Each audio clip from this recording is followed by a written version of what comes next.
আয়েশা বর্ণিত হাদিস। আম্মা জান আয়েশা সিদ্দিকা বলেন, নবী যখন দুনিয়া থেকে বিদায় হয়ে যাবেন, বিদায়ের পূর্ব সময় রাসূল আমার ঘরের মধ্যে ঢুকলেন। আমি রাসূলকে আমার ঘরের মধ্যে ঢুকায় নিলাম। আমি নিজেকে ধন্য মনে করি। মা আয়েশা বলেন, আমি 9টি কারণে শ্রেষ্ঠ। কয়টি কারণে? 9টি কারণে। এর মধ্যে অন্যতম হলো, নবীজি তার শেষ নিঃশ্বাস ত্যাগ করেছেন আমার ঘরে। আমার চোখের সামনে তিনি দুনিয়া থেকে বিদায় নিয়েছেন। আমার হাতে আমি আমার রাসূলের চোখকে নিচের দিকে নামায় দিয়েছি।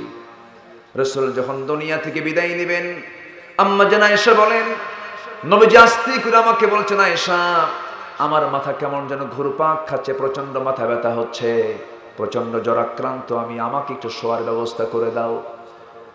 আমার নবীজি করলেন কি, শুয়ে পড়লেন। বালিশ নিয়ে আসা হলো। রাসূল বলছেন, আয়েশা, বালিশের প্রয়োজন নাই, তোমার উরুটা বিছায়া দাও। উরুটা বিছায়া দিলেন। রাসূল উরুর উপরে মাথা রাখলেন।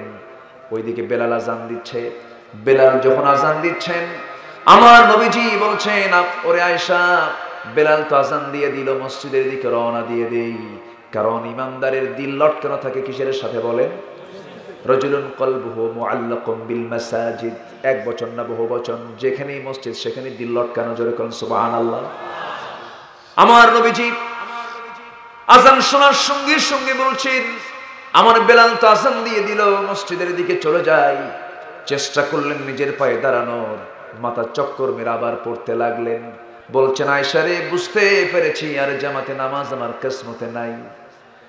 তিনি আবার শুয়ে পড়লেন। নামাজ পড়াবে কি? আমার নবীজি বলছেন, আয়েশা, তোমার আব্বাজানকে বলে দাও, আমার প্রিয় সাহাবী আবু বকরকে বলে দাও, আমার মুসল্লায় দাঁড়ায় যেন সে নামাজের দায়িত্বটা পালন করে নেয়। যখন এই কথা বলা হলো, বলার সঙ্গে সঙ্গে সাহাবীদের ভিতরে কান্নার রোল পড়ে গেল। ওমরে ফারুকও কান্দেন, সাহাবীরা কান্দেন। আহারে, নবীর পিছনে বোঝার নামাজ আমাদের কিসমতে নাই। নামাজ যখন শুরু হয়ে যাবে, সব সাহাবীদের কান্নার রোল পড়ে গেছে। নবীজি বলছেন, আয়েশা রে, সাহাবীদের নামাজটা আমি একটু দেখতে চাই, আমাকে একটু ধরো তো। ধরা হলো। ধরে নিয়া ওই জানালার পাশে যখন হাজির করা হলো, রাসূল কোনো মতো জানালার ফাঁকা দিয়ে নামাজের দৃশ্যগুলো দেখেন। আর চোখে তার টলমল পানি, অশ্রুপূর্ণ চক্ষু, কাঁদতেছেন বিশ্বনবী।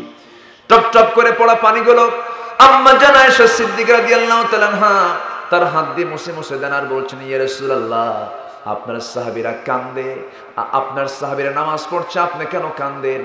রাসূল বলছেন, ওরে আয়েশা, কান্না তো দু প্রকার, একটা হলো সুখের কান্না আর একটা হলো দুঃখের কান্না। আজকে আমার এই কান্নাটা দুঃখের কান্না নয়, এটা আমার চরম আনন্দের কান্না। কারণ এই নামাজ কায়েম করতে গিয়ে আমাকে তায়েফের ময়দানে মার খেতে হয়েছে। এই নামাজ কায়েমের সংগ্রাম করতে গিয়ে আমাকে উহুদে দাঁত হারাতে হয়েছে। এই নামাজ কায়েম করতে গিয়ে আমাকে উহুদের ময়দানে মার খেতে হয়েছে। এই নামাজ কায়েম করতে গিয়ে কাফেররা আমাকে থাপ্পড় মেরে জমিনে ফেলে দিয়েছে। সেই নামাজ আজকে রাষ্ট্রীয় পর্যায়ে কায়েম হয়ে গেছে, সব জায়গায় কায়েম হয়ে গেছে। ওই আয়েশা, এটা আমার দুঃখের কান্না নয়, এটা আমার চরম আনন্দের কান্না। জোরে বলি সুবহানাল্লাহ। আমার নবীজি সেই জায়গা থেকে আস্তে করে তাকে নিয়ে আসা হলো, আবার শোয়া দেওয়া হলো। আমার নবীজির সর্বশেষ দুটা রোগ আক্রান্ত তিনি হয়েছিলেন, জ্বর এবং মাথা ব্যথা। নবীজি দুনিয়া থেকে বিদায় নেবেন, এমন সময় বলছেন, আয়েশা রে, আমি তো দুনিয়া থেকে বিদায় নেব, দেখো তো আমার কলিজার টুকরা ফাতিমা কোথায়? ফাতিমাকে ডেকে আনা হলো। নবীজি ফাতিমার দিকে চাওয়া মাত্রই কান্না থামাতে পারেন না। ফাতিমাও কান্দেন, রাসূলও কান্দেন। রাসূল বলছেন, ফাতিমারে কান্নার প্রয়োজন নাই, কেঁদো না, আমার দিকে চলে আসো। কানের মধ্যে মুখ ঢোকায় বলছেন, আমার মৃত্যু হবে কিছুক্ষণের মধ্যে, তুমি আমার মৃত্যুর উপরে তুমি দুনিয়া থেকে আমার পরপরই বিদায় নিয়ে নেবে। দুনিয়াতেও তুমি আমার কাছে ছিলে, কবরেও তুমি আমার কাছে থাকবে, কোনো চিন্তা করো না ফাতিমা। ফাতিমার মুখের হাসির ঝিলিক দেখা দিল, তাকে বিদায় দিয়ে দিলেন বিশ্বনবী। আমার নবীজি দুনিয়া থেকে বিদায় নেবেন, এমন সময় বলছেন, আয়েশা রে, মুখটা কেমন যেন দুর্গন্ধ মনে হচ্ছে, আমাকে একটা মেসওয়াক এনে দাও। মেসওয়াক এনে দিবেন কেমনে? তিনি তো তাকে শোয়া রাখছেন, তার উরুতে মাথা রাখায় শোয়া রাখছেন। তিনি বলছেন না, তিনি কি করলেন, তার নিজের আপন ভাই আব্দুর রহমান ইবনে আবু বকরকে ডাক দিয়ে বলছেন, ভাই একটা মেসওয়াক এনে দাও। মেসওয়াক এনে দেওয়া হলো। সেই মেসওয়াক দিয়ে মেসওয়াক শুরু করবেন রাসূল, তার আগে করলেন কি আম্মা জান আয়েশা মেসওয়াক হাতের মধ্যে নিয়া শক্ত মেসওয়াক চাবায়া চাবায়া নরম করে দিলেন। আমার নবীর হাতে যখন দেওয়া হলো, নবীজি একটা মুস্কি হাসি মারলেন। মুস্কি হাসি মেরে মেসওয়াক দিয়ে মেসওয়াকের কাজ আগে শুরু না করে মেসওয়াকের আগে লাগানো আয়েশা সিদ্দিকা রাদিয়াল্লাহু তাআলার মুখের কিছু লালা, মুখের কিছু থুতু তিনি চুষে চুষে পান করছেন। আর মুস্কি মুস্কি হাসি মেরে বলছেন, আয়েশা আমি হক আদায় করার চেষ্টা করছি। যেরকম সুবহানাল্লাহ। আম্মা জান আয়েশা সিদ্দিকা খুব খুশি হলেন। নবীজি মিসওয়াক সম্পূর্ণ করলেন।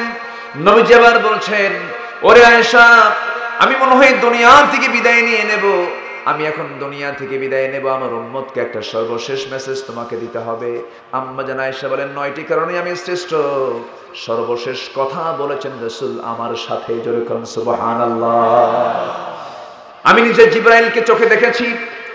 আমি 9 বছরে নবীর স্ত্রী হওয়ার সৌভাগ্য অর্জন করেছি।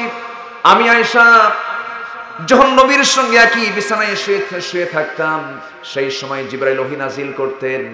আমি আয়েশা নিজেকে ধন্য মনে করি, রাসূল আমার ঘরে তিনি দুনিয়া থেকে বিদায় নিয়েছেন এবং আমার ঘরটাই হয়ে গেছে নবীজির কবর। জোরে বলুন সুবহানাল্লাহ। জোরে বলুন সুবহানাল্লাহ। আমি কি আলোচনা চালাবো?